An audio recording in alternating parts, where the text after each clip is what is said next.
എന്താ ജോബു ഏ അല്ല അപ്പച്ച ഏതാ ഞാൻ ഈ പ്ലക്കാട്ടിൽ ഒരു സ്ട്രക്ചർ ഓർഡർ ചെയ്തത് അത് ഒന്നേ ചെയ്തത് നോക്കി അതൊന്നും നീ അറിയണ്ട. എനിക്ക് മൂന്നാർ വരെ ഒന്ന് പോകാൻ. നിങ്ങൾ സ്ട്രക്ചറെ കിടന്നാണോ മൂന്നാറ് പോകുന്നത്? സ്ട്രക്ചർ അല്ലടാ, ഈ തണുപ്പത്തൊക്കെ കൊള്ളാനിട്ടില്ലേ ആ ഒരു ഉടുപ്പ്. അപ്പച്ച അത് സെക്ടർ അല്ല, അത് സ്ട്രീറ്റ്. എന്നെ ഇട്ട് നോക്കിയാ പോലെ നീ ഓർഡർ ചെയ്താ. നിങ്ങൾ ഈ വയസ്സാക്കാലത്ത് എന്തിനായി മൂന്നാറ് പോകുന്നത്? അയ്യോ ദാക്ഷായണി, നമ്മുടെ മൂന്നാർ ട്രിപ്പ് സക്സസ് ആയി കേട്ടോ.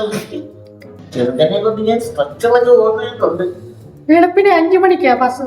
5 മണിക്ക് വെളുപ്പിന് തണുപ്പടിച്ച് പനി പിടിക്കുന്നേ. മൂന്നാറിലെ നിങ്ങളെല്ലാം ചൂടാന്ന് ഓർത്തിരിക്കുവാണോ?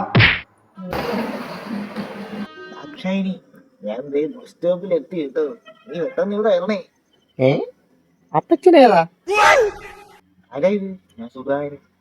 ഇത് അമ്മൂമ്മയുടെ 7ാമത്തെ സിം എനിക്ക് തന്നേക്കുക. കഴിഞ്ഞ ആഴ്ച ഇതുപോലെ ഒരു അപ്പച്ചന് പഴനിക്ക് പോവാന്ന് പറഞ്ഞു. പുള്ളി 2 ദിവസം ആ ബസ് സ്റ്റോപ്പിൽ കിടക്കുമായിരുന്നു.